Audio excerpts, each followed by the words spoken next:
Morning. Morning. Good morning. We ready to get started? Yes. So I can officially call us to order then? 2 minutes late? At 10:15, 10:17? Okay. It's official then. So let's see who we have. Oh, let me just try. Trevor is there.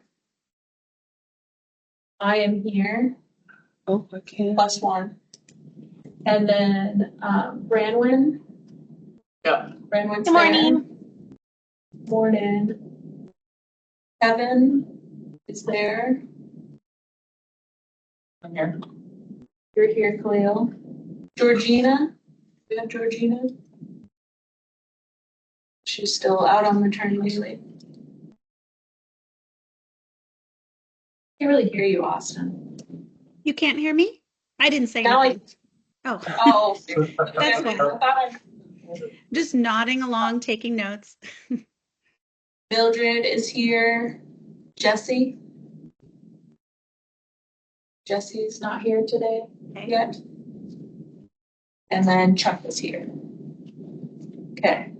So we have plenty of people. Just -2. So the first thing we're going to do is finalize the agenda. Did anybody have anything they wanted to add to the agenda? I did just want to add like a brief announcement surrounding children in out-of-home placements and their childcare situation, an update. So maybe we could put that in there before. But does anybody have any other additions or edits to the agenda? We can entertain a motion to approve the agenda. Motion to approve. Second. Second. Who Chuck was and the Mildred. second? Oh, Chuck. Okay, great. Thanks. And then anybody opposed? The agenda's good. I'd just like to add the part about out of care placements. And then we need to approve the minutes from the previous meeting. Anybody want to approve the minutes from the last meeting? This is Trevor. I so move to approve. Thanks, Trevor. Second. And Khalil seconds. Anybody opposed? No one opposed, so that passes too. The next part of our agenda is public comments. You know, we've really been wanting to involve the public along the way. And so that's part of our agenda. We reserve for a couple minutes per person to be able to speak and tell us who they are, where they're from, and any comments that they have. Who is here for public comment today? Got 1, 2. Got 2 people, so we'll do a couple minutes, 2 minutes and 3. Do you think 2 minutes is good, Austin? Okay, that's what we've been sticking to. Get my annoying stopwatch so we can make it official. So I think Nate raised their hand first. If you want to go ahead and tell us who you are and where you're from, any comments you have? All right, thank you very much. My name is Nate Root. I am the president and CEO of the YMCA of Alaska, based out of Anchorage, currently operating 13 licensed sites. We are working on opening a new before and after program in Wasilla this fall. And we are introducing before and after school programming back into Kodiak Island this fall as well, and working on the licensing process. This funding goes a long way in supporting all of those programs. My comment focuses mostly, let me go to my notes, on the pilot projects and capital projects and the budgeted $2 million for that particular area. Being a company who operates several programs, and serving thousands of kids annually. It benefits us to have more money in the operational grants because of the flexibility those provide. So I'm proposing that it be reduced, the pilot projects be reduced to 500,000, moving 1.5 million into the operational grants to provide greater flexibility to programs to be able to use the money where it's most necessary.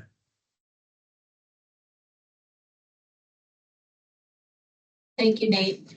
Does any of the board members have any follow-up questions? Nate?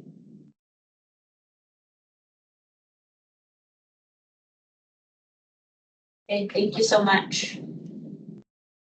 And then Melanie? Hi, everyone. Good morning. Thanks again for just providing this opportunity and space for us as providers. I'm the president and CEO of Campfire Alaska. We are operating currently 18 licensed school-age childcare programs here in Anchorage, and we're actually opening 3 additional ones this fall.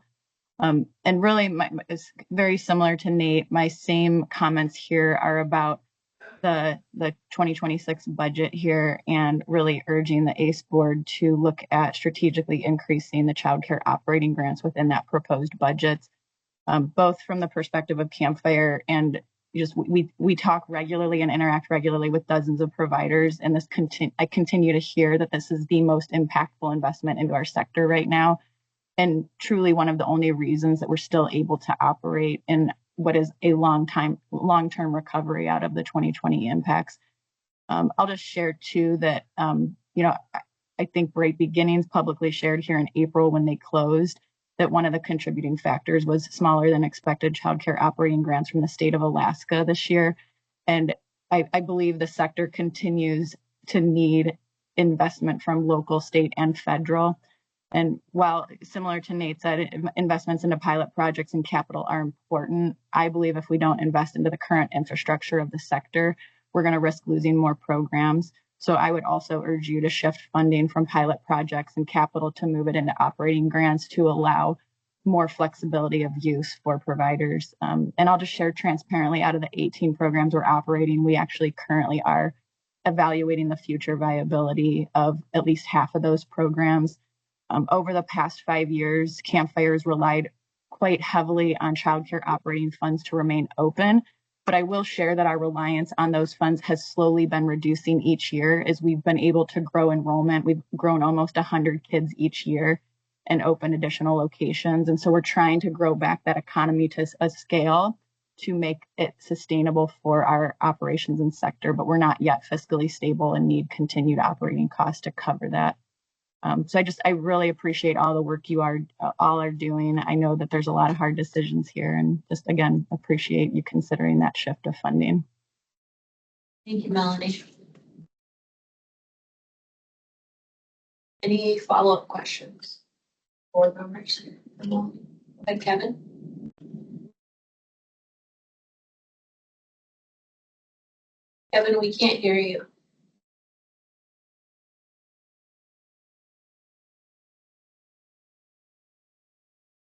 You seem to be having Branwen's challenge.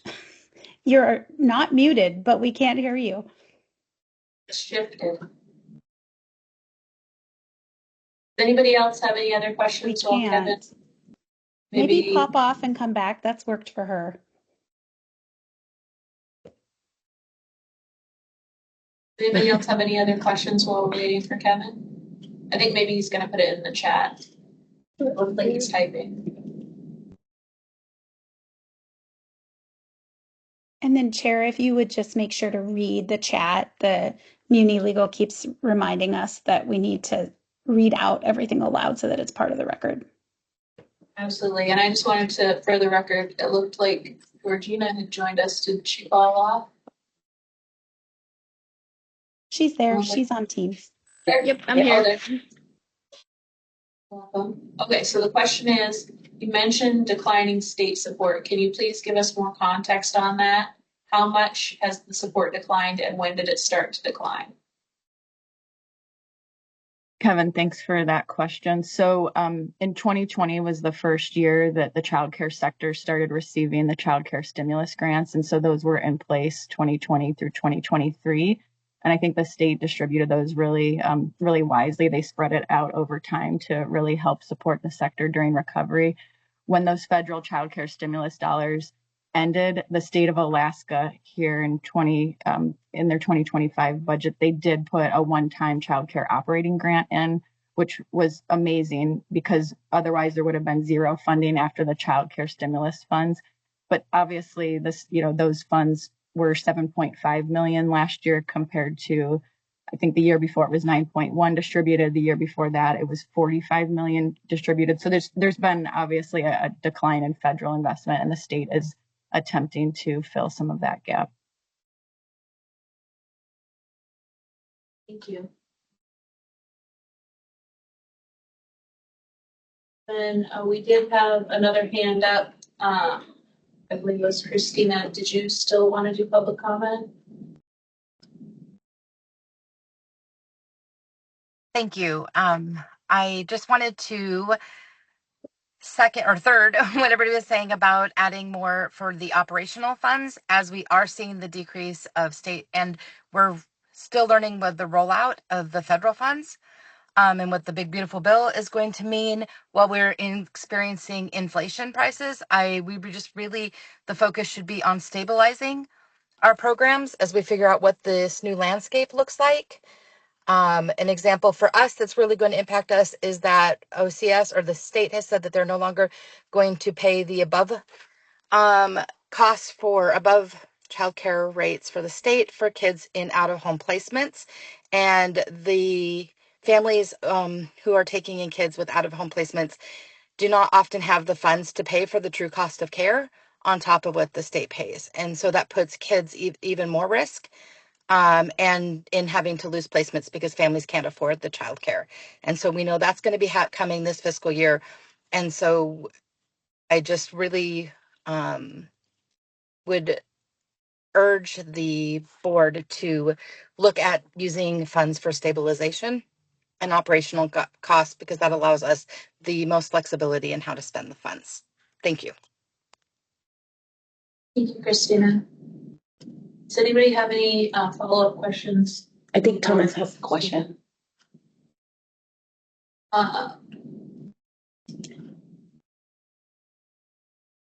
Then it looks like there's a question. Can you share your name and affiliation, Christina? The record. Yeah, thank you. Christina Eubanks with Hillcrest Children's Center. Thank you.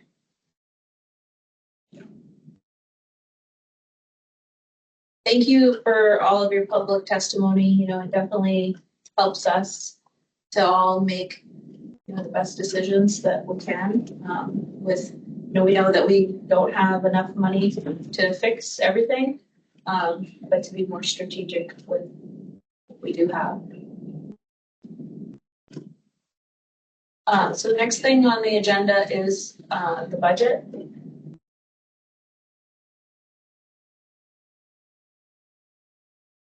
And I know, do we want to start, Austin, with going over the budget, or did you want me to go through it? I thought it would be nice to just run through the survey, a quick summary of the survey, since we received quite a bit of public feedback, probably from some folks here, but definitely from additional members of the public. Does that sound good? Absolutely. Okay. So we got 34 responses and a lot of really thoughtful feedback to the 2026 proposed budget. So thanks to everyone who's been providing their thoughts. I would say overall, nearly all respondents supported the programs generally that the board has put forward, which I think is great. And that shows us that we're probably on the right track. Obviously, there's some things to discuss about amounts per program. Some more specific feedback from the survey. So I mentioned we had 34 respondents. I put the summary together when we had 33. So just keep in mind that one person's feedback is not included in there. And I just shut the survey down this morning, so we won't get additional feedback after this. We had some providers, some parents, one person specifically mentioned, I'm not a provider or a parent, I'm just a member of the community and I care about this. People who are directors of programs, who are employers, community advocate, licensing specialist. So really broad group of people weighed in, which is really helpful. 79% of respondents identified as women, 25% as men. People were really thankful for the ACE Fund and provided really thoughtful ideas and a lot of thanks. One quote, "We're grateful for your thoughtful work. Thank you to the board. We feel your support and advocacy." So thank you to people for knowing that we're trying our best, even though this is a new program. Pretty much everyone agreed that the goals that were included at the beginning of the budget were right on. One person added a possible fourth goal we might include, so I put that in the updated version so that the board could discuss it and decide whether you want to include that. Let's see, a number of concerns articulated about process mostly. So pilot projects, capital funding process, things we've heard before, mostly about insurance and just about how we should make sure the process is as easy as possible for folks. One person said that they shouldn't have to spend funds and then ask to be reimbursed, which I didn't realize, but is the standard for the RFGP process for the pilot projects and capital. So something to be thinking about. And there were a couple other ideas there that I think that we can explore as time goes on and we think about next year. So specific program funding feedback for childcare subsidies, 85% strongly agreed that we should include this program and fund it. 6% were neutral, 9% disagreed or strongly disagreed. Specific issues that people noted. One person said that we just need to make sure that we're not leaving behind workers who don't have kids, who can't take advantage of that benefit. And some suggested that value of that program should be higher or should be lower. And I think in response to the first point, this is something I've been talking about with Branwen and Kevin, both of whom are on the implementation committee, is, they've been really good about reminding us that this program is not only to support workers and their kids, it's to support the sector, right? And to create additional spots for the community. So providing workers who might otherwise leave the workforce if they have children, this benefit keeps them there. And it's not just good for them, it's good for the sector and good for the community and then good for the overall economy. And it could potentially free up operational funding, like we've heard from a lot of you, that for employers that currently offer that benefit. So I think it's a good thing to think about, but just something to keep remembering that there's multiple goals with these programs. Pilot projects and capital funding, 85 strongly agreed or agreed, 6% neutral, 9% strongly disagreed. Comments included that only 10 capital projects were funded this go around. That was what the comment said. It is around there. It might have been slightly more, slightly less. There were 20 total. Some capital, some pilot projects about evenly split. But some folks wanted to see lower awards to more entities. So that's something we can think about next year if you decide to move forward with this program and it's approved by the Assembly and Mayor. And again, another comment about not having to front the money and then get it reimbursed. So another thing to be thinking about. Operational funding was the most strongly supported program, as consistent with what we're hearing today. 97% strongly agreed or agreed. None were neutral and only one responded, 3% strongly disagreed. People who commented universally asked for the amount to be raised, noting that it should be the highest value item in the budget and more than the childcare subsidies, since it more broadly supports all workers. So that was the position of the person who shared that. And someone noted, which I think is a good thing to keep in mind, that reducing that amount from 2025, which was 2.4 million, does create some predictability for the sector. Retention bonuses, which would be a new program in 2026, 85% strongly agreed, 6% neutral, 9% disagreed or strongly disagreed. People noted that not only formal training, but also experience in the field should count. And we've discussed that. And I think the board supports that view as well. Some folks suggested that we could raise the value. Some suggested we could reduce it, which I think when you have both of those, maybe it means you're about in the right spot. And one person wondered whether having this program and operational funding might dilute them both. So just a comment about how many programs does the ACE Fund want to run overall. And just as a quick update, sort of aside, Mildred and I have been working on getting some initial data in a form that I can review it, that preserves confidentiality, and answering questions that I have. And it does look like the seed registry should allow us to build a program that's based on training and experience. We know not everyone is in the seed registry, but it will give us a sense of how many people out there might have certain levels of either training and experience that we can then build a program that overall would spend around the same or the right amount. So we'll keep working on that and talk with the board more about it soon. And then the last program was in-home startup funds. 73% strongly agreed or agreed, 18% were neutral, and 9% strongly disagreed. So some worried that it wasn't enough money. It's only 100,000 as proposed for 2026. I do think you could consider keeping it and then seeing how popular it is. I think the new programs tend to need a little room to grow. So it could be possible to raise that amount later. And most folks felt that 500,000-ish was a good award. But for those who thought, well, about 58% thought that was a good amount. But for those who didn't, most of them thought it should be a little more, maybe up to 10,000. So I think that's something we could shoot for if people need it to get started. So just last thing, and I know there's things to discuss, 73% of respondents thought we covered everything in the budget that should be funded. So that is reassuring to me, and I hope to you too. But there were some things that people said, if we had extra money, here's what we would spend it on. And I'll keep track of these, but just so you hear them, making school-based childcare more accessible for all families, funding a car that could transport children or food or supplies, funding mental health or neurodivergent screenings for kids before they enter kindergarten, things just to make the work environment more comfortable for workers, food, snacks, medication, Tylenol, Tums, pads, things like that in the break room for workers, offering counseling for sector workers, which I think Thread did a program like that for a while. I don't know if that's still operating, but we could look into it. Helping with medical insurance and benefit costs. And the most common response was if we wanted to add something, adding funding for training. And then one person suggested that the ACE Fund partner with the Alaska After School Network and to develop a training program for childcare admins and associate admins. And then while not directly related, I just wanted to make sure to share it, related to the budget. One person felt that the in-home maximum for kids should be raised. It's currently 8, I believe.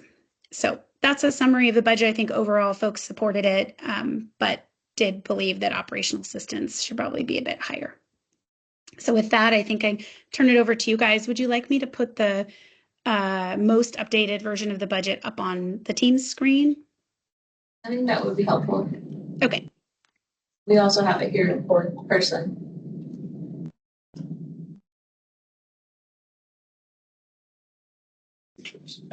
Yeah. So just to flesh out the last summary that you mentioned, awesome, this is Khalil. When you said most people thought there should be more in operations, did they make clear? I mean, obviously some of the commenters suggested money moving from the pilot projects and capital into operations. Was that trend or opinion expressed in the survey? I was surprised to hear that today, only because people didn't really say that. It wasn't as consistent in the survey. Some people said they thought that the childcare subsidies program should not be higher than operational assistance because right now as proposed, the subsidies program is 2.5 million. And so I saw that a couple times, but I didn't see a consistent theme like we did today of pilot projects and capital funding. It seemed like overall people were just like, find a way to increase it. Is my microphone working now? Yeah. Yes. Cool. Go ahead, I saw heads moving when I spoke, so good. I think one thing that I'd just like to repeat too is, so we did have a big discussion about the early education childcare subsidies as an implementation committee.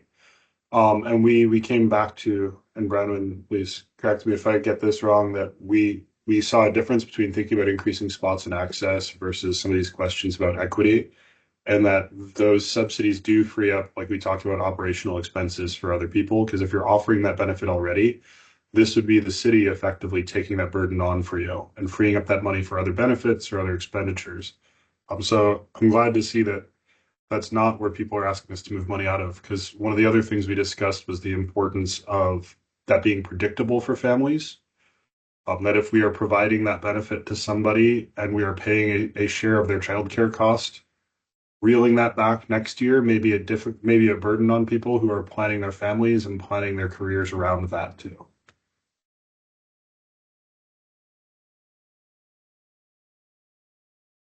Absolutely. So this piece of the agenda, we need to finalize a budget, and we've heard, that possibly increasing the operational funding seems to be the biggest desire. Trevor has their hand up. Yeah. Okay. Are we ready for discussion? I've got a proposal to the budget, if you're ready for that. Sure. So when I've looked at the budget, I need to pull it up and move through it, is, the number one objective that we have is retain and strengthen this sector. And that's critical, and really appreciate the feedback we got today through the survey and so forth. And we're hearing that very clear. And when I think about that, I also think about sustainability. And what I mean by that is making sure that whatever we erect is truly one-time funding, and or we're ready to commit to it, and it's going to be every year. And we know that the programs we initially set up aren't just for a year or 2 years. And I'm really wondering, like, our bonuses, is that something we're going to be keeping, things of that nature? And does it really stabilize the sector? And one of the ways of making it equitable is by giving money to the providers and allowing them to figure out how they stabilize just theirs until we have more dollars and a greater investment, rather on a local, state, and a federal level. And we're just going to always butt up against this. And I would like to suggest that, and I just heard from Austin, the last count of stipends that are given out to care providers is at 75. And I made an estimate, and I'd be interested to hear from them. But if they were doing even a stipend of $1,500 per family per month, that is only $675,000 this year, and they had 1.25. We know we're going to have some extra money that's going to come over in overflow. We still don't know exactly how many families will workers will take this, and I'm inclined to switch this out and put our childcare stipends at the 1.95 and get operationals at least back up to exactly what we have this year, which I believe was 2.5. If I'm misspeaking, correct me, Austin, and make that change. And then we could even see a further increase. I would really like to discuss, is bonuses the right way of doing it? And are we going to be able to sustain that? Because if we give it this year, is it going to happen next year? Because if we are giving more money to the individual, as in the worker, that's what's going to retain them. We will lose more by retracting versus never giving it in the first place and not setting it up for failure. And that's just my concern. So my two proposals are, one, get us up to the 2.4 or 2.5 for operational, decrease our 2.5 for the subsidies down to the 1.95. And then I would actually like to see us either reduce, actually My second is actually eliminate the bonuses and put that towards operational. So those are my two suggestions. I'm not making them formal proposals yet. I would just like to hear some discussion. Austin? Just letting you know it was 2.4 million this year in operational assistance. Thank you. So I was off by, yeah. So my proposal would make it 2.4 and then the remaining in the, and pull that out of the subsidies. It looks like on the budget right now, it shows 1.9 in operational. Is the 5 is crossed out, is that right? Yes, thank you. That was actually kind of what I was thinking as well, was, you know, with the retention bonuses is maybe it's not time to try something new. You know, because of everything and starting up, like it's still taking time to get those dollars out to the field. And so there's still a lot of, you know, we don't have the effectiveness. We don't have the data that we wanted to. And so that was going to be potentially my proposal too, was to maybe not do the retention bonuses and roll that into operation.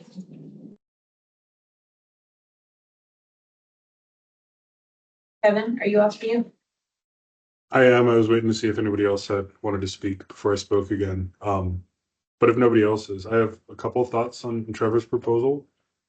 I think one thing that I'm cautious about with dropping the subsidies so much is that we are discussing something like a rolling enrollment, because the counts are low and it could climb over time as people find out about it and sign up. And like I said, I'm very cautious about reducing that benefit in order to cover everybody in the future. Because one way I could see us doing harm is offering somebody, say, $800 a month and then coming back later and saying it's $600 actually, because we don't have enough funds to cover everybody. And I know that we've discussed ways to make that work, but I think it's something worth keeping in mind. I think removing the bonuses makes a lot of sense. I agree, Jessica, with you that I'm not sure this is the time to try something new when we haven't seen if the old stuff works yet. And just in my own head, and I'd be interested in what our public testimony members have to say about their thoughts on this, or anybody else who's running a center. Like, would a one-time payment keep somebody in the sector? Like, I'm not sure. I don't think that if my employer was offering a one-time payment, I don't think I would hang around if I was truly struggling. And if I did, I would quit right after I got the payment. I'd get the bonus and go. And so I'm not sure about that. And the one thing that I've been thinking with the operational funds is, you know, to the extent those do provide flexibility, like, are we certain it's all going to Anchorage and that we're benefiting our own city, or are we replacing declining state support in other places too? Like, are we trying to solve a statewide problem here? Sometimes it's city funding as well for larger organizations. And I don't know how to solve that. I just think that the state needs to step up and support kids more. If anybody else wants to go remind our leaders that over and over and over, that they need to take more interest in our children, that'd be great. Definitely. Thank you, Kevin. And then I also saw Branwen came off. Yes, thank you. I have a couple things. One, Kevin, absolutely, I agree. A one-time payment will not keep someone in the sector, but that program, it would be designed to be like an ongoing, just like the subsidies, where it was something they can expect. I think it would work better if it was like a 6-month. Every 6 months they would get a certain amount, and that would be something that, yes, we shouldn't do it if we don't want to commit to doing it at the same level every year, because it definitely won't help to just do a one-time payment. Secondly, I want to ask, there was some talk about the issue with the pilot projects and people having to pay and then be reimbursed.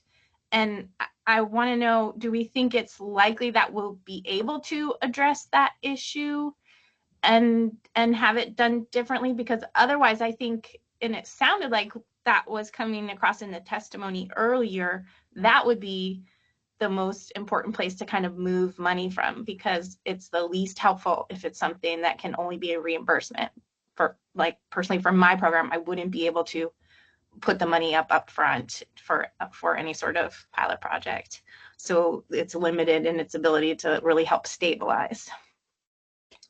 I think that question's probably for me, and Val isn't here from the health department, so I can do my best. I think the Muni, and Bill might have thoughts too. I see that he was on. I think the Muni's general standard is to do these reimbursable grants or their contracts this time. We were able, like for Thread, for instance, to front the money that Thread is going to distribute so that they didn't have to distribute over $2 million in operational funds and then ask for reimbursement from us. But I think it's a little more risky for the Muni to put out, a $50,000 with the hopes that someone follows through on procuring the playground equipment. My guess is that it's hard for them to do that and then have to claw back money if for some reason the goals aren't achieved of the grant. And so I'm guessing that's why they don't do it in general. And we can explore what that would look like next year, but I don't know the answer from the Muni. And I'm realizing I should have shifted the agenda order because, Desiree Shepler and Emily Kugel, I think, are both here, are going to be here soon to talk about their program and funding being used. And then also we have time to talk about these other programs, like what's going on with pilot projects. For instance, we have a few who haven't been responsive, and we don't know, maybe there'll be a little leftover money if they don't come through. So anyway, I apologize for having you do the budget first. And then Trevor has. Yeah, one, Austin, I think we've shared the budget. If we take that down and maybe even put it as a document inside chat, if anybody wants to pull it up, it's easier to see everybody. Thank you.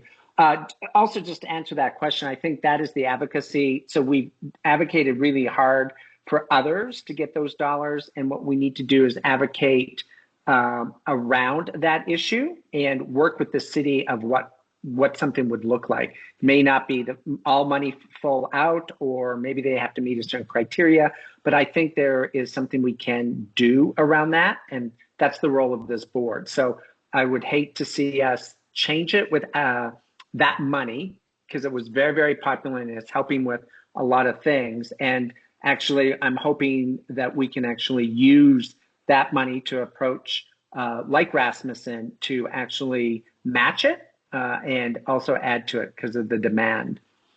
So just some feedback.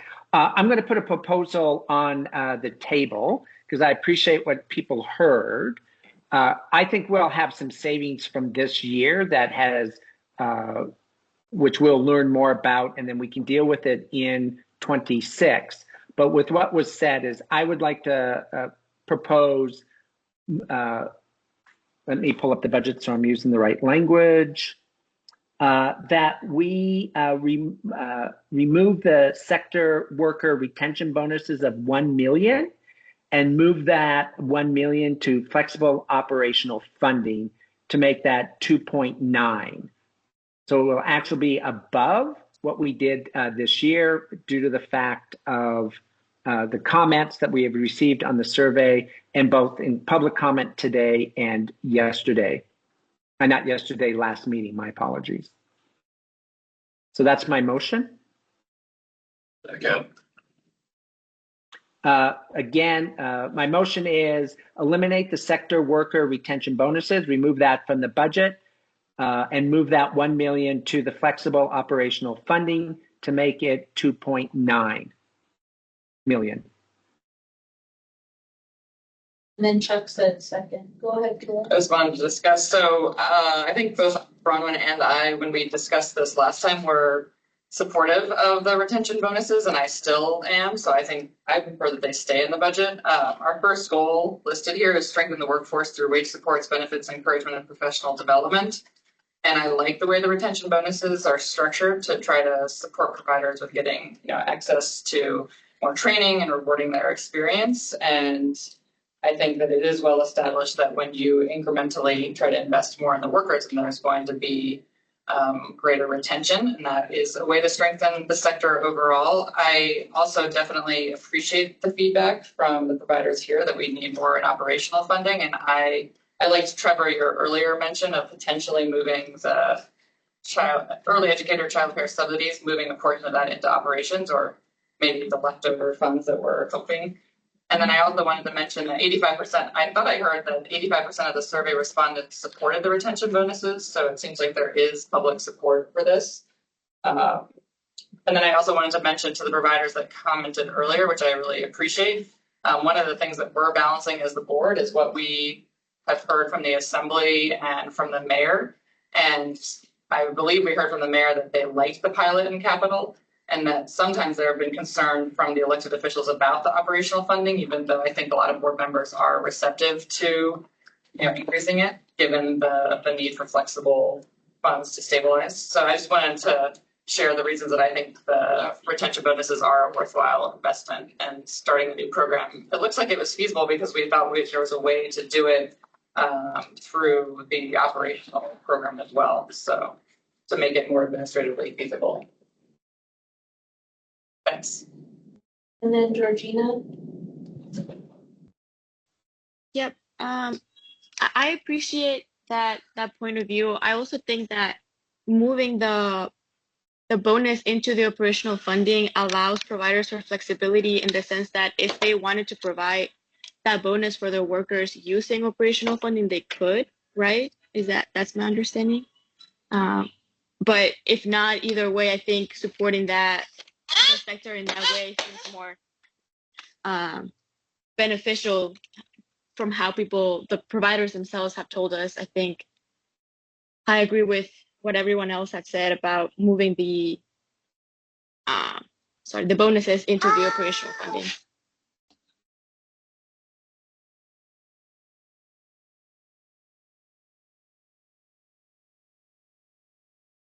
Trevor, do we take more comments, or do we take a vote on proposal? Brandon's off mute too.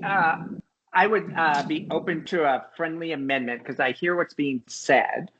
And I do believe that we're going to have, we'll hear hopefully how much money has already been or expected to be spent from Desiree. But I would even make a friendly amendment that we drop the bonuses down to 500,000, have operational at 2.4, so equal, because I know it's going to take time to figure out how to implement this. And I think we need to do some more internal research around the bonuses to determine, is it a program or not? And how should it look? And what is the long range commitment that we have? And I think we need to dedicate more time to it, but it allows it to stay there as a placeholder so we can do that and then implement it.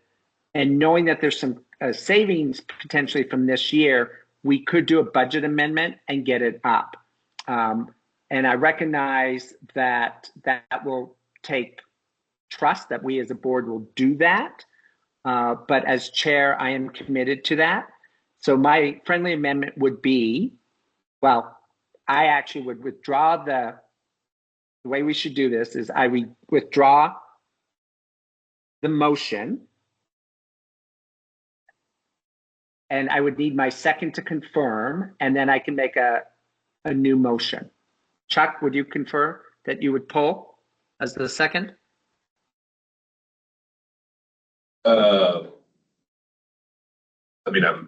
I guess I'm just thinking through this on the fly. I guess I do have concerns with, part of my concerns with the bonuses is setting up a pretty complicated new system with what would be this kind of long range commitment. Because I'm not opposed to the idea generally. I think we just need to be really clear about what we're focusing on, and if we're promising that, then making that commitment. So I'm happy to go along, but I'm not actually sure that I'm in agreement with the new motion, if that makes sense.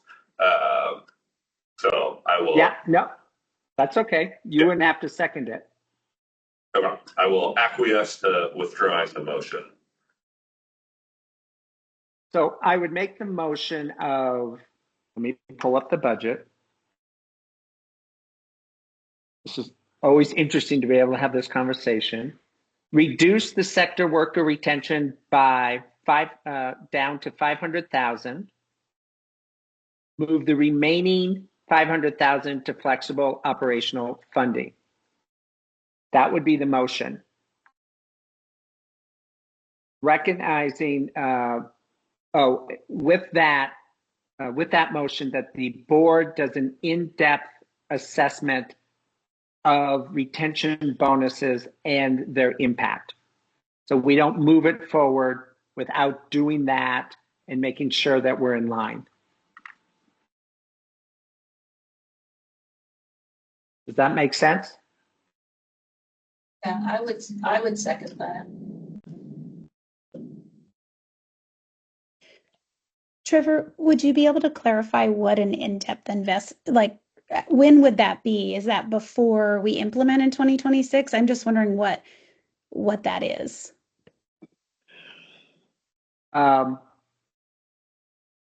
So I should have wrote out a motion just from the discussion. Is within that, I would say by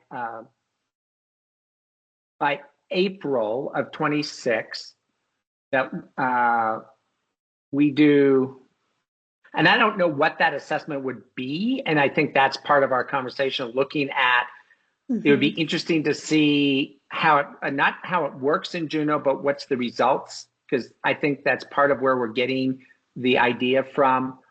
Also, we as a board have never really talked about, if we do this, it's not a one-time thing. We would have to commit, let's say, $1 million every year. So that lessens something. And we need to really see, does that really impact equal to what we're doing around the other initiatives?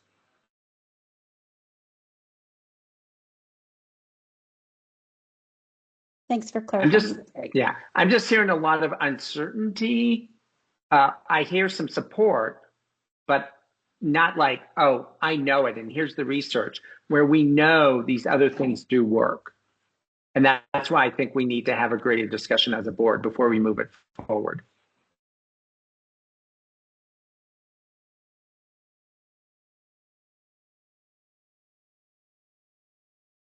So Jessica seconded.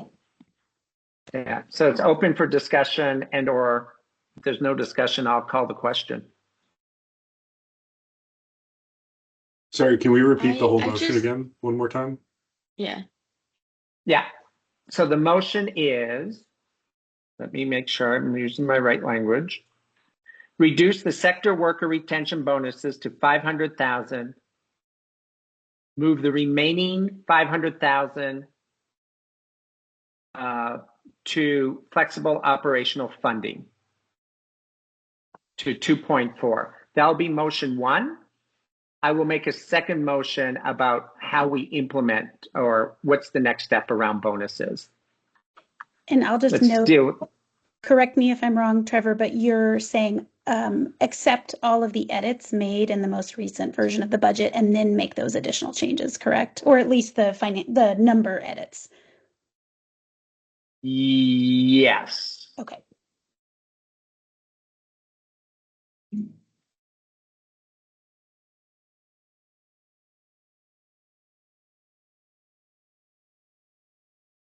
Hearing no discussion, I call it to question. Chair? Vote. Yeah. So is it something we should do all, is anybody opposed, or should we take an official? I think you could ask if anyone's opposed. Yeah, sorry, Trevor. No, that's okay. Is anybody opposed? Chuck is opposed. And Georgina is opposed.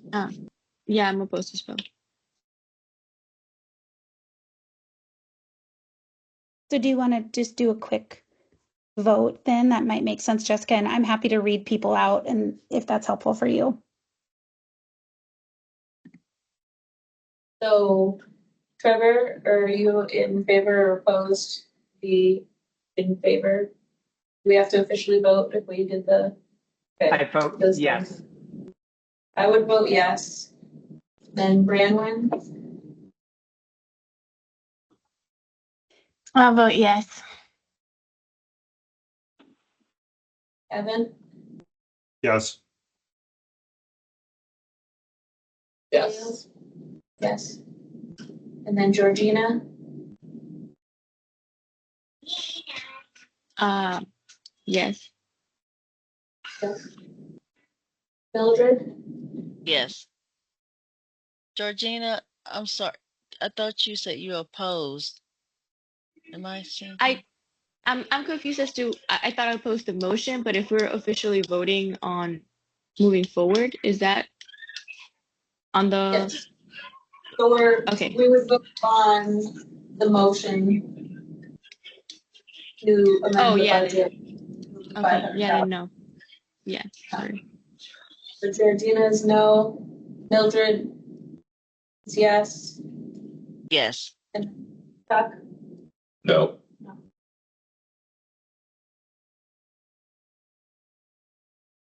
Boston. And then does Yeah, what and the happened? motion passed with the Motion majority passed. of the votes. Yeah. Majority, okay. And then we would move to the implementation update.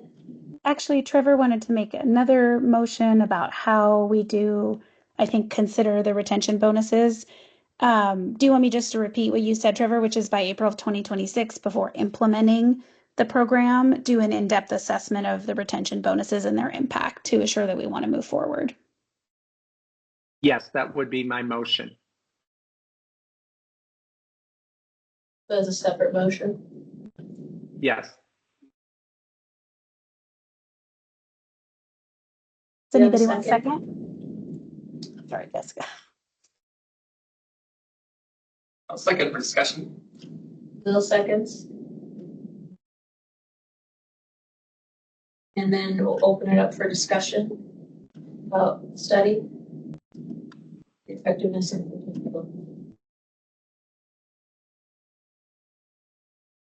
I'm making this motion just so we can have that discussion and then we can make as an informed decision as a board. Do we agree with these or not? And if we decide not to, then we can determine how to use those funds for something else. And if we do, we can then look at that funding and any additional funding to determine what those bonuses look like and how they're distributed. This just creates a placeholder is what the budget is doing. And this ensures it doesn't move forward without a final decision from the board and research.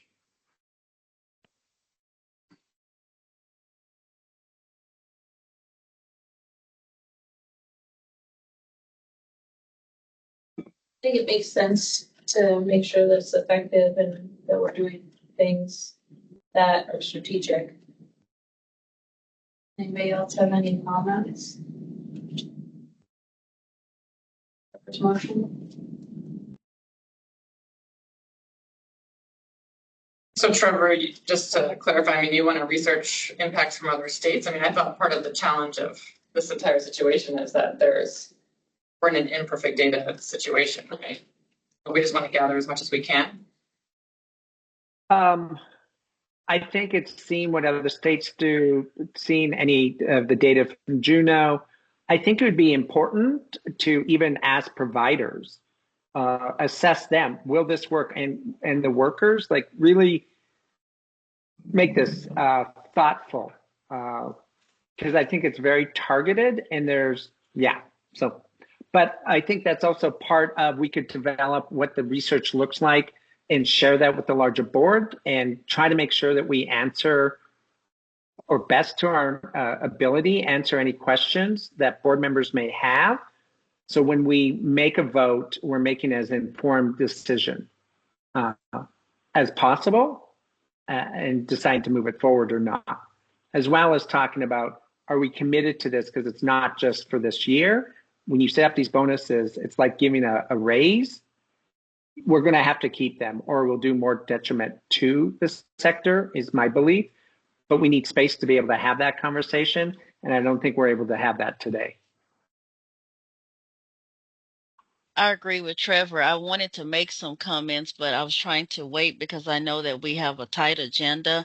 But I can also provide some information as far as when Alaska Seed was a part of distributing funds for the Roots Awards for the retaining our outstanding teachers. So I could also provide some data from that as well. One thing I can say is that if, in my opinion, and what I have heard from the from Thread and the Seed Department, that funding did not help with retaining educators in the field and at their places of employment. We had individuals that would apply for this stipend and then they would leave the field, or it did not really retain them as we hoped. So I know that we're saying that bonuses could possibly, yes, it's going to help someone, of course, pay their bills for that time. But if it's not a consistent monies, then will it really help them and retain them at their place of employment? And so I can provide some of that data as well when we really dive deeper into that. Thank you, Mildred. I've heard that as well.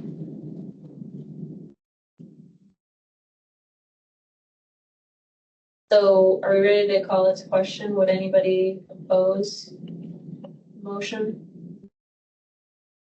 to do the research?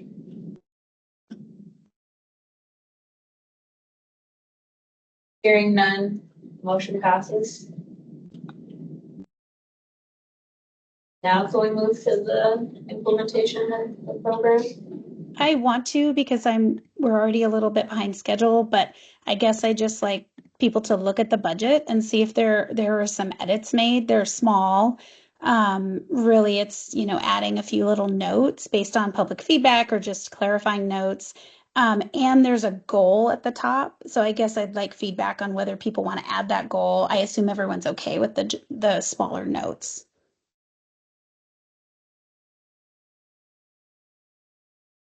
So on the first page, there's support continuous quality improvement and cultural responsiveness as an objective.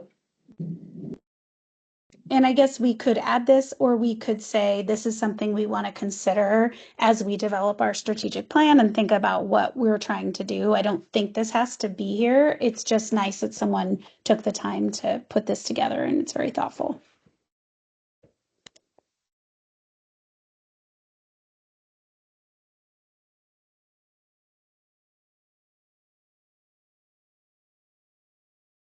Go ahead. I'm not trying to throw a wrench in things, but I feel like I'm hearing a fair amount of that bonuses were not shown to work through the research we have, and that we reduced them. And so I'm going to make this motion with the whole knowledge we've taken a vote and see where things go. But moving back to the original motion Trevor and I had discussed, I will move to shift what is now the 500,000 in bonuses and move that into the operations, because I've heard it sounds like there is a fair amount of that is not very evidence-based and that we could research that more, and we've only taken a partway vote. So I'm going to make that motion and see if there's a second, and then, yeah. You're saying you want to reduce it to 0? Yes. And put it where? In the operations. There's a second? I'd like to comment on that. Do I wait for a second? I second. I'll second it for discussion. Okay. I don't think so. I don't think that's true that it's been shown that it's not effective. Kevin said in the beginning that a one-time payment wouldn't be effective, and then I said that too. The bonuses we are not thinking of as a one-time payment, and that's what Mildred was referring to in the past. Has been done. It was just a random one-time payment. The employees didn't know if they'd ever get it again or when it would come, and it just came kind of out of the blue. And we can all agree that that's not effective, it sounds like. But that's not what this program would be designed as. And so I think saying that, oh, we already have found this it isn't effective is not correct, because those are two completely different things. And it's definitely been used. It's been used in Juneau. I think the San Francisco has a program. So I don't have all of the references on hand, but I don't think it's true that it's not been shown to be effective if you have a organized, like a dependable program in place. That totally makes sense to me, and I think where my challenge is I don't think we're in the place to make a commitment to a long-term, organized, dependable program, and so that's where my concern is. Not that if we really invested in this as a priority, that it couldn't potentially shift the needle, but that to do it in what is kind of a pretty minimal way at this point, I would prefer to not to do that research we're talking about and really look into it and have full discussions potentially at our board retreat if this is something that we really want to dive into in the future, and have a really, I think, a meaningful commitment from this board in it in the long term, rather than kind of a small step that will kind of commit us, but that we're saying is not a long-term commitment. So that's where I'm coming from. Yeah, from what I've read, which I don't have all of the articles now, but similar to what Brandon said, is that national experts say one of the top things that we can do to support childcare is to work toward increasing current wages. And I supported the reduction that Trevor put forward, kind of to balance a lot of factors and a lot of feedback. I don't think it's perfect. I mean, 500,000 is definitely a starting point, and obviously 500,000 isn't enough to increase wages across, Alaska, child care employees. But I think what Bronwyn is saying is wise, that this is a starting point, and that we build a sustainable system, even if it's a small step, and then we work over time toward hopefully building it. So I think it's a step in the right direction. I wish it were larger. I think that would have a bigger impact, but obviously there's a lot of different, valuable priorities here. So I think, to serve our goal at the top here, I think, this is a step toward building a good program for wage supports. And so, I hear where you're coming from, but obviously I would want to stick to this balance where we've already put some back in operations. So. Can I interrupt just to do a quick time check? We have two presenters here, so I'm sorry for not I thought this would be a quick discussion and we were going to finalize, but it feels like you guys are sort of rethinking a lot of the elements of the budget that takes more time. I think the board should look at whether you have time to go beyond 12:15 and also whether our presenters are there and have time. I don't want to have invited them and then not get to them. We're probably about 15 minutes behind already, just as an FYI. Should we table the rest of the discussion and move on and maybe come back if we have time? Well, you might ask if there's a second, because if there's not a second for Chuck's motion, I did, Austin, I did second it for the purpose of discussion, just for the record. Thank you. Yeah, I think we can wrap this up in a couple minutes. Kevin had his hand up, and then unless there's more discussion, I would just put it to the, I'll call the question. I just wanted to say sorry if I inserted uncertainty or confusion there first. And second, I do think after the discussion, it makes sense to set up the framework to be able to do this later. Like a smaller program that starts small and we can grow, I think it's a wise step. So putting it I'll call it the question. Yeah. Thank you, Trevor. Anybody opposed? Yes. You want to raise your hand if you're opposed? Yeah. Is that enough people to? I would recommend doing a voice vote or raising hands if you support it, because it seems to me that most of the board members don't, and it's hard for me to track hands in person and on Teams. Let's just do that. Trevor, yes or no? No, I don't support it. I would say no. Brandon? Can you repeat what we're supporting or not supporting? Do you support moving the 500 from the worker retention bonuses to the operation grants and not having anything in that category? No. Okay. Kevin? No. Khalil? No. Georgina? Yes. Mildred? No. And then Chuck? Yes. So the motion fails. But I think it's a good discussion to have later. We're going to move to the program. I'm so sorry. I know I'm trying to hurry you, but I need to know about that goal, whether to include it or not include it. My recommendation, since you haven't had time to evaluate it, is to leave it out for now and consider it for later. Is everyone okay with that? Yeah, it doesn't even need to be put to a motion. Just Great. Thank you. Thanks for bearing with me. Are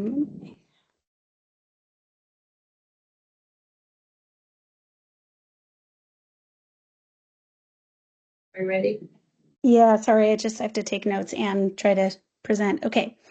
I am trying to decide how to do this because I don't want to take the presenter's time. I guess I'm going to talk really fast, and if it's too hard, you let me know. So quickly, operational program. I got an update from Thread since July 9th, which was the deadline.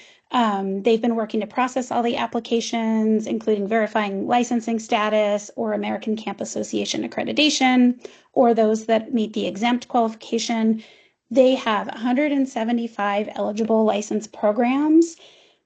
I'm not sure what the numbers are now. Maybe there's 185, 190. So that's most of them, which is great. They have 7 eligible American Camp Association accredited programs and 21 exempt, which is interesting because they've never funded the exempt category that we discussed before. So they definitely got the word out.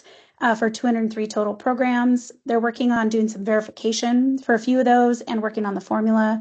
Branwen, Kevin, and Jessica and I have been helping to support them and coming up with their formula, and we're still working on that.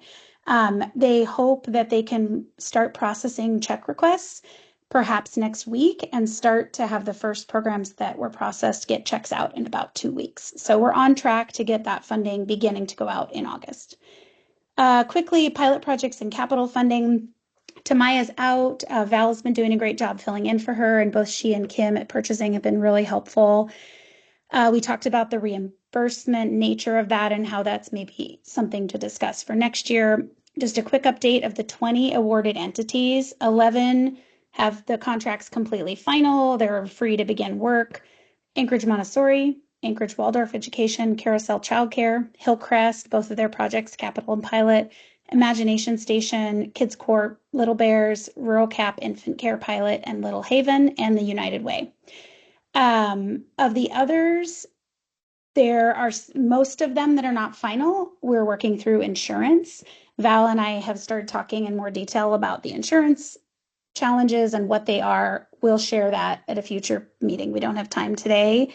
But most of those will be resolved. I think it's just taking time to get the right insurance. So we have a third essentially that are not done. Most of them are either complete or just waiting on a few final signatures and the purchasing process, which can be a little slow sometimes. So we do have a few 2 to 3 that have not been responding recently, and Tamaya hasn't been able to get a hold of. So we'll have to decide. Maybe I would go back to the evaluation committee to say, hey, this doesn't look like this project's going to happen. What do we do with those funds? So we'll keep you posted. We'll keep talking about that. And I think with that, I'm going to turn it over so that our guests have a little bit of time to childcare subsidy program. And are Desiree and Emily in the room? Yes. Yes. Great. Desiree, do you want me to put that document you sent up? Not yet. Okay, you tell me when. Okay. Am I okay to sit here? Can everybody hear me? Okay. So my name is Desiree Scheffler, and I serve as and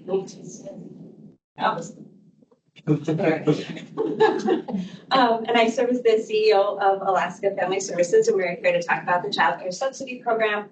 So I want to start by just acknowledging that we heard the concerns that were raised at the last meeting. So we heard that it was too cumbersome for folks to apply to child care assistance. So the state child care assistance program is part of their application to the subsidy program if they knew that they were over income. So we're now allowing folks who say, you know, I'm over income, I'm not going to qualify to child care assistance to submit just verification instead of applying for child care assistance. So they submit verification of their income. We heard that people are having a hard time reaching Alaska Family Services staff. It is our policy that all calls or emails are returned within 2 business days, but we decided to provide a couple of other opportunities for folks to get in touch with us. We hosted a Q&A about the program on Zoom to assist applicants and answer questions. And we put up a frequently asked questions section on the AFS website. We also heard some concern that the ACCEE application process may be held up by the child care assistance application process. So the longest that an ACCEE applicant has waited to hear for their CCAP eligibility determination is 16 days, and that was actually due to waiting for application materials from the applicant. The shortest time we've had an ACCEE applicant CCAP eligibility determination done was 4 days. They got us everything right away. We were able to move quickly on that application. And on average, ACCEE applicants waited 10 days for their CCAP determination, but we've also been moving forward with their ACCEE application processing without waiting for that CCAP determination. So now we're going to talk a bit about the process for the subsidy program. So we distributed the family and facility applications via mail to all child care facilities with a Municipality of Anchorage child care license and all accredited day camp programs operating within the municipality. We also put the application on the Alaska Family Services website. Family and facility applications were distributed at different times. So we distributed the family applications first and released those at the end of June. And both applications included a letter with information about the program. The facility application included information on how the program could benefit the facility and how facility staff could support their employees with completing the family application. The language in the frequently asked questions section of the website and in the facility application made it clear that non-relative childcare providers who provide legal Municipality of Anchorage childcare license exempt childcare are also eligible to apply the program, but municipality licensing couldn't provide us with a list of who those individuals were, so we couldn't reach out to them individually. At this point, we have received 75 family applications. So those represent 75 childcare employees. Of those 75 employees, 20 are employees who are confirmed as eligible and approved for childcare assistance, state childcare assistance. 6 if those employees have a childcare assistance application in process. 2 employees thought they were over income for state CCAP, but based on their income documents, they actually weren't over income. And then 47 employees were over income for state CCAP, and we'll refer to those as ACCEE subsidy only families. So those family applications represent 118 children who will receive subsidized care. That's 33 infants, 16 toddlers, 25 preschoolers, and 44 school-age children. We have 55 facility applications. 16 of those facilities receive the subsidy as an employer and provide the child care to their employee. 8 receive the subsidy only as a child care provider, so they're not the employer. And then 2 are solely as an employer. We don't have a family who is actually using them as care yet. And then 29 facilities enrolled without either having an employee or being the employer. So they just got out ahead of the process altogether and enrolled in the program. So we could pull up that table now and actually printed some of these out as well, because we're going to talk about the formula that we're using. So to start, the focus when we were creating this formula was on benefiting facilities, essentially by freeing up operational dollars that they're currently using to strengthen the sector by supporting folks whose care is not covered by their employer. So we decided early on that based on facility owner feedback and Desiree, sorry, is there supposed to be a slide shared with us? Yeah. Yep. We don't see it yet. Austin, that's the table. Sure, I'll put it up. Thank you. Thank you. So we were going to, based on facility owner feedback and family applications, we decided that we were going to change from a closed application period to an open application period. This would allow us to extend the benefit to more facilities because we heard that staffing changes over the year. And so that was rather than just close it, we could leave it open. For employees who pay for any portion of their child care, this is a direct benefit for them, as we assume that benefit will keep them working in the sector.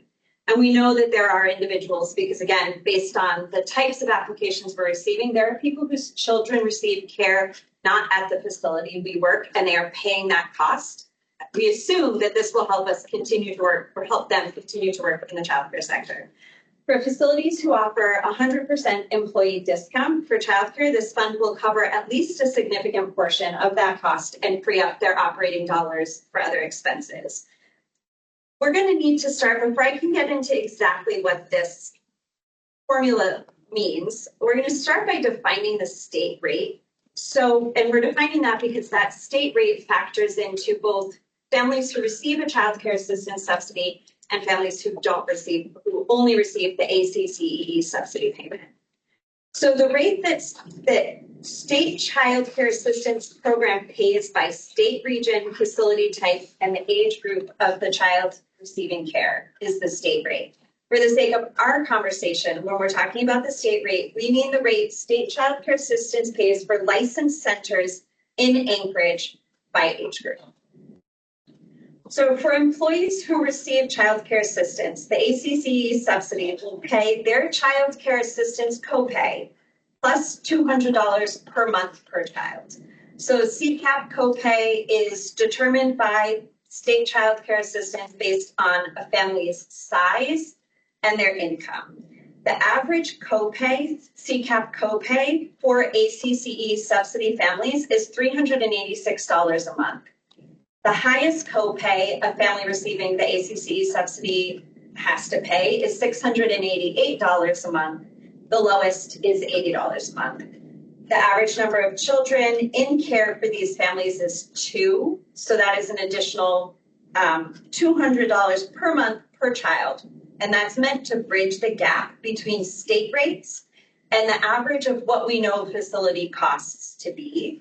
Without the ACCE subsidy, this gap is either paid for by the family receiving child care assistance or is paid for by their employer.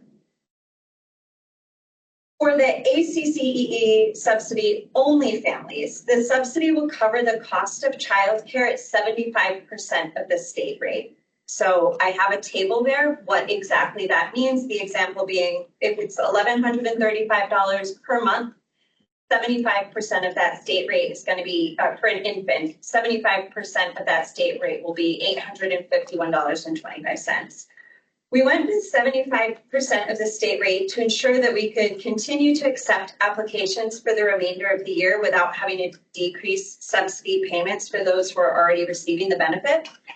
In the event that we don't expend the full amount available to pay subsidies with this formula, we anticipated that we could, at the end of the year, let providers know that we were going to cover more for this short period of time to benefit the providers, to benefit the families, to use up all of the subsidy, but make it very clear that this is for a limited period of time so that nobody gets less than they anticipate.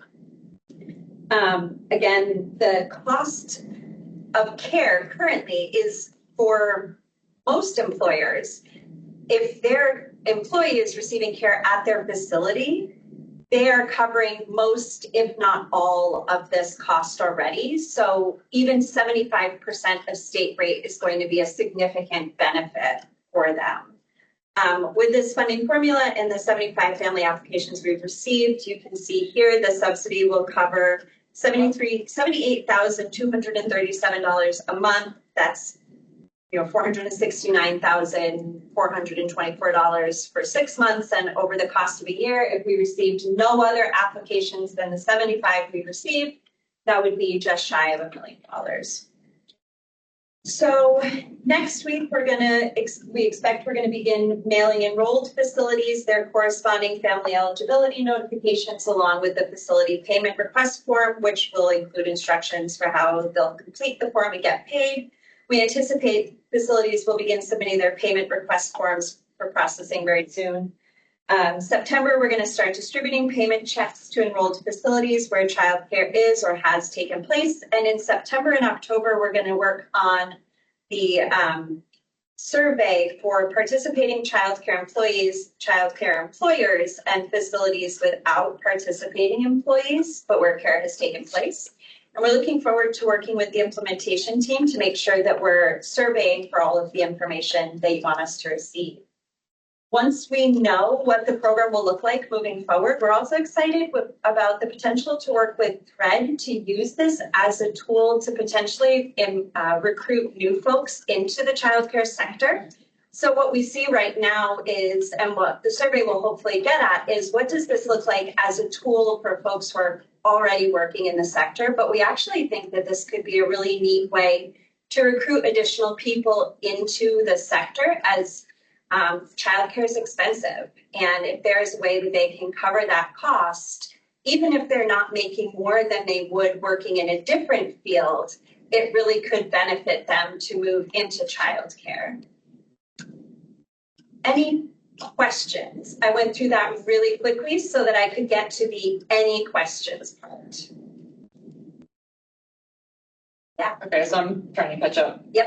In the chart, yeah, I think you talked about this. Okay, 54, but then 23 not confirmed. Can you explain that again? They're going to be families who think they're over income, but they haven't submitted verification, okay, or families who think that if they thought that they qualified for childcare assistance, we put them in that not confirmed 54 because okay, that's going to be a higher dollar amount. So it let us kind of conservatively budget until we know for sure where they go.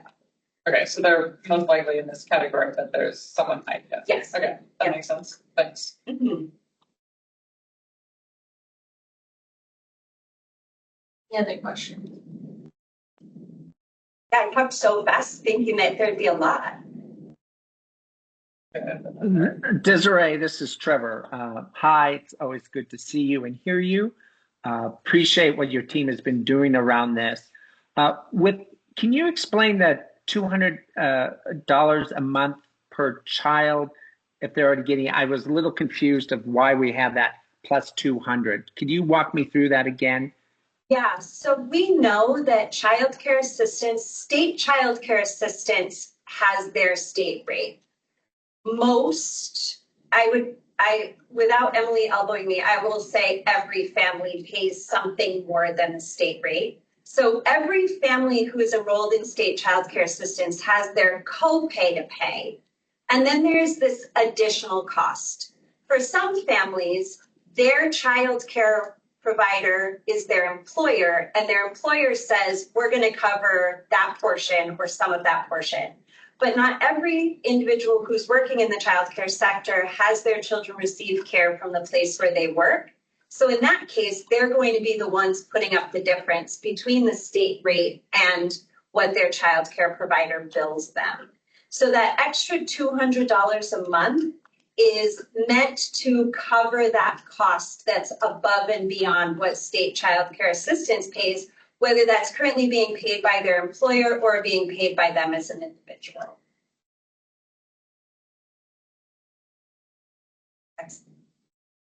The 2,000. Well, I thought your presentation was really helpful for the update. I appreciate it. And I was just curious, what were the biggest challenges you saw in terms of getting it off the ground? I mean, it's a big deal to get this started. I mean, so I appreciate what you all have been doing and, with the collaborators. Just trying to figure out how to make sure that we were responsive to feedback, and also how do you build something when you have no idea how many people are going to apply for it? So the implementation team has been incredibly helpful in terms of like making the decision of, do we build something that expands quickly? Do we build something that expands over the longer term? Like, how do we make sure that, you know, when we heard feedback, like we had, I don't even know if she's given birth yet, but we had an applicant who was like, please, I want this subsidy. I don't have this baby yet. Could I apply now? Like, so we know there are going to be people over the course of a year, or the provider who said, my staffing changes significantly in August and September as school starts. And so building something where it's just this unknown, I would say, has been the most significant challenge. But I'm really, again, the implementation team has been amazing with helping set those thresholds. And we've run a lot of potential, you know, splits of how the money could look. And I think it's in a really good place now. And this kind of goes to that unknown. I mean, what's your take on the 75 applications so far? I mean, we know that there's way more people who would potentially qualify, right? So, I mean, it seems like a good start, but you would expect it to grow significantly. Yeah, and I think part of that, it will be interesting to see what happens. Like, we have some facilities who did a great job right out the gate of getting, you know, we saw a bunch of family applications with one facility as the employer. I don't think everybody's kind of caught on to that yet. So it will be interesting as checks start going out the door to see what that does. Also, I think there's going to be a piece of this that's just continued outreach for us. And I really do think it would be exciting to figure out how we partner with Thread to say, like, okay, when you're talking about people joining the childcare sector, how do we make sure that this is part of the conversation that you're having? Yeah, I like that piece that you had at the end. Good idea. Thanks.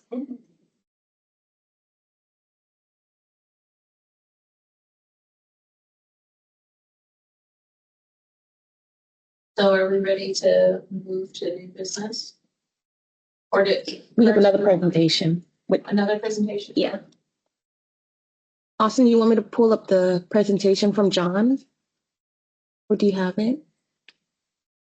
Is that Diana? Yeah, sure. I have it too. So either way, but why don't you go ahead and share it? Because then I can focus on taking notes and not have multiple screens going. And I think, Trevor, did you want to do a quick budget thing now, or you want to wait till after the strategic planning conversation? We'll just do it quickly at the end. Okay. That's getting pulled up. I'm John Gregoire. I'm with Professional Growth Systems, and I'm the strategic planning facilitator. I have 30 minutes on the schedule, but I think I can do it quicker. I'd save you all a little bit of time. I have two primary goals for today. One is to walk you through the planning timeline and give you just a general overview of what the process timeline looks like. And then two, a request for 2 volunteers to join a subcommittee to assist us in between planning events to allow for us to move the plan along further without requiring the entire board to be on. So do you mind following me so folks up there can see what, because I'm standing up here. So these things in green we've already done. So I've been working with Austin and Trevor to do the initial discovery, get a sense of the process, what your foundations look like, do a basic document review, and then plan the event itself. So we've got a general outline of the planning event done. We have a schedule set. We're ready to go. Today, we want to get 2 people to join the planning team, and I can talk a little bit about what the planning team would do. Finalize the packets and get them to you on the 22nd, and then we'll have the planning event on September 4th and 5th from 10:30 to 5. So it's a 2-day in-person, in-here strategic planning event where we're going to get wild with sticky notes and markers and flip charts and solve major problems. It's going to be super fun. Really looking forward to it. From the planning event, we'll get a lot of raw data. Some things will be taken close to finish, but most of it will need some polish, and that's where the planning team members will come in to help build roughly 90% draft. So based on all the raw data that we pull during the 2-day planning event, that small committee will get together and try to pull that into about a 90% draft. So a little closer to finish. we'll call that the strategic agenda. So that'll be your draft plan essentially. That'll be reviewed and approved by the board for, yeah, we feel like this is good to go on a roadshow. Once you approve that 90%, we'll take that and capture stakeholder feedback or go on a roadshow, put it in front of different people, see what their feedback is, capture that feedback. And that may be something that just Austin, Trevor, and I do. That may be something that the members of the committee that are the other two folks may assist with that. We haven't made, sorry, Austin, Trevor, we didn't really discuss that part yet, but we may be doing the roadshow unless you really want to, jumping in on that. And then we'll come back and that. Hey, John. Yeah. I just want to ask, I don't think Diana's seeing the chat. Diana, can you make this document bigger? People can't see it. Sorry to interrupt you, John, but I want to make it more useful. No problem. Folks. Can you see now? How's that? Oh, that's better. And then can you move it along as, so we're on the, yeah, you can keep moving it actually, because we've already hit the, that middle bit. Okay, Sorry thank about you. that. Sorry about No that. problem. So the planning committee would take the feedback that came from the roadshow and then try to incorporate that into a proposed final draft. So take it from 90 to 99 or 100, and then that would be approved by the full board. So we'll bring that back to the full board.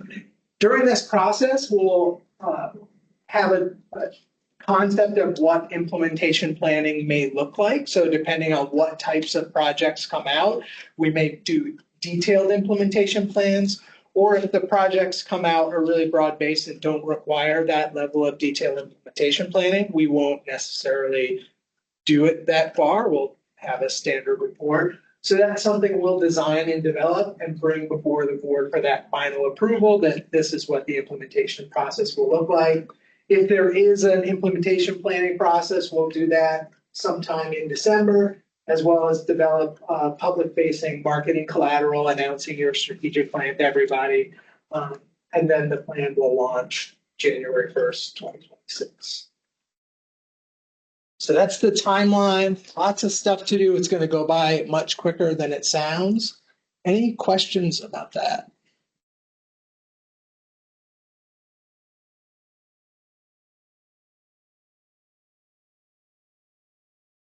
Would two people be willing to volunteer to be part of the planning committee?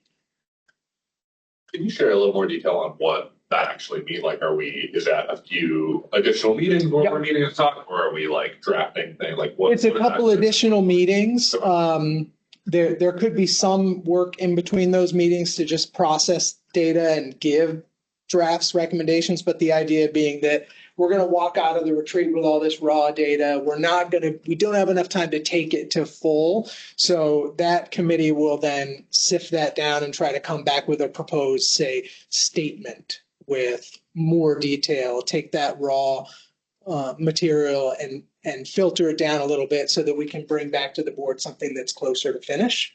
So it would probably be, if I were just completely looking at the timeline, 3 additional meetings, 90 minutes to 2 hours between now and January. Between now and January, not between now and September. Yeah, no, between now and January. So there'd be a meeting after the retreat and then a meeting after the stakeholder feedback. And then, so just a few additional meetings. I'm interested. John, isn't it also true that those folks would work with Trevor and me and you to put together the plan? So it's a couple meetings, but also a little bit of drafting work as well. Yeah, and that's a lot of what we would be doing in those other meetings, is that drafting work. Okay. Yeah. Great. Thanks, Chuck. I'd be willing to volunteer as well. Awesome. Right. We got 2. Is anybody else interested? I don't want other people to feel like they can't participate, but if we're good with those 2, that's great. And everyone will see everything. It'll all come to be, but think of the folks that are volunteering as doing you a fantastic favor of doing some of the making the batter so we can finalize the cake. So it's a great service they're doing for you. Well, then I've saved you a bunch of time. Unless you have any other questions about the planning process, or Austin, you have anything else you feel I should share, I will back out. Yeah, thanks, John. That's great. I was just going to add that I've been working with the assembly to get a work session scheduled. We've invited the members to attend, but because the sessions are 2 days long, most members can't do that sort of thing. So, you know, Cameron has said, Assemblymember Perez Verdia, that he plans to attend, but in either case, we'll have an opportunity to get feedback from them. We've also invited both Bill and Nolan and Don Skeet from Muni Licensing plan to attend, because we know that this plan is the Muni's plan, right? Not just the board's plan, and will serve as a basis for sort of where we go working within this sector.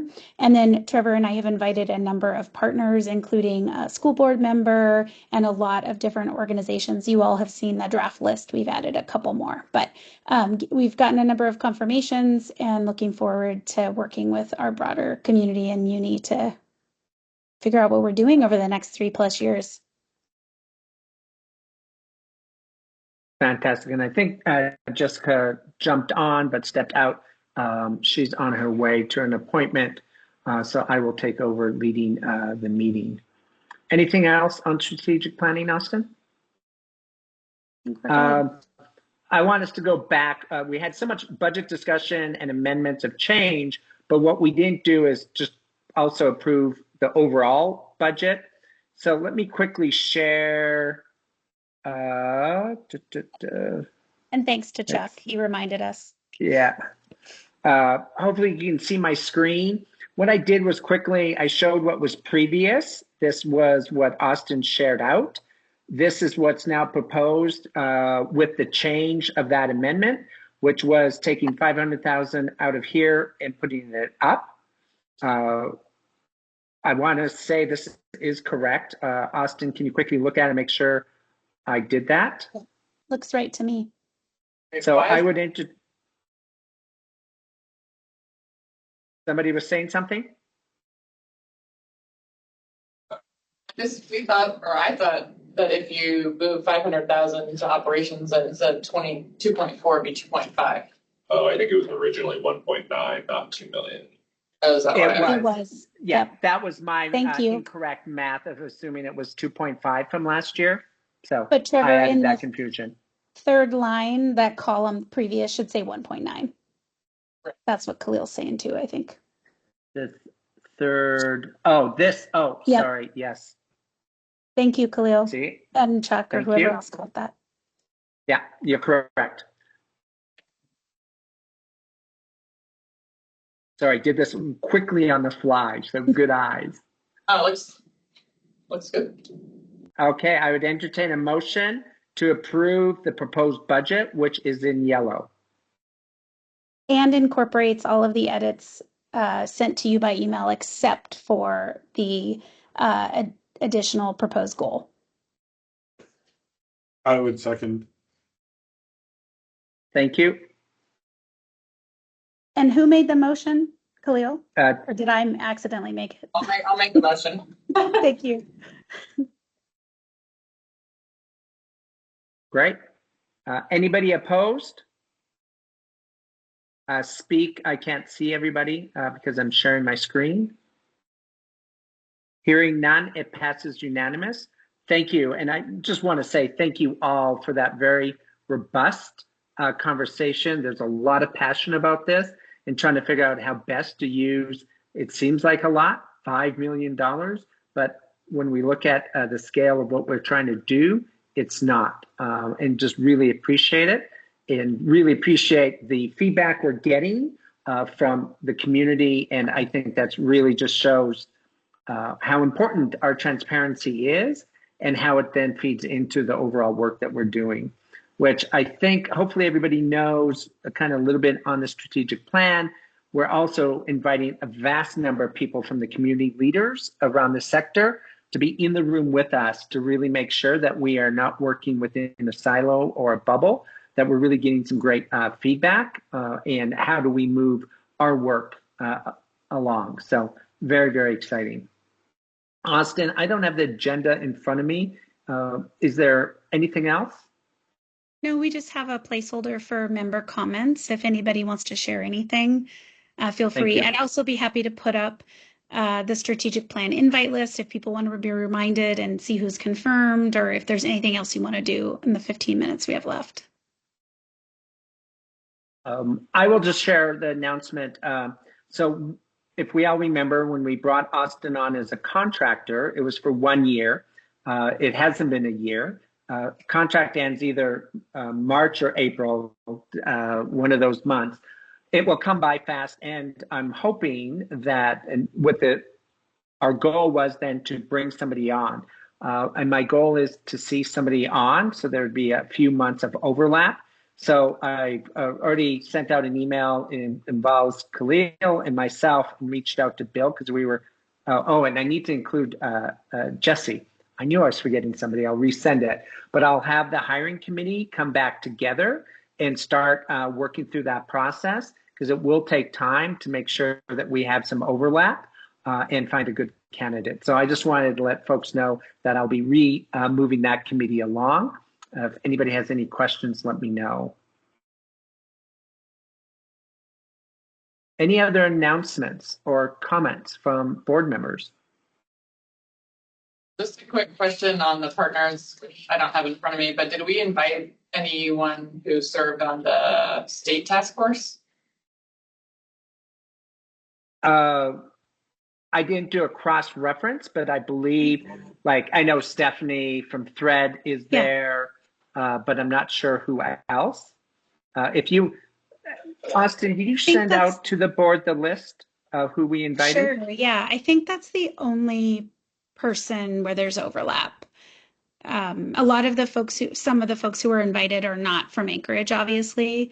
So I think that's the only place where there's overlap. Clue.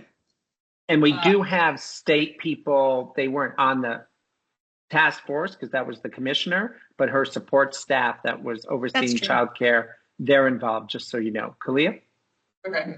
I mean, I know another member in Anchorage that, I don't know, they might not be available because of, the time commitment, but we could loop them in if we want. I'll talk to you all about it later. If you recommend, Austin, did you share the list of who we invited with the entire board? I did. You're bringing it up. I'm just pulling it up here.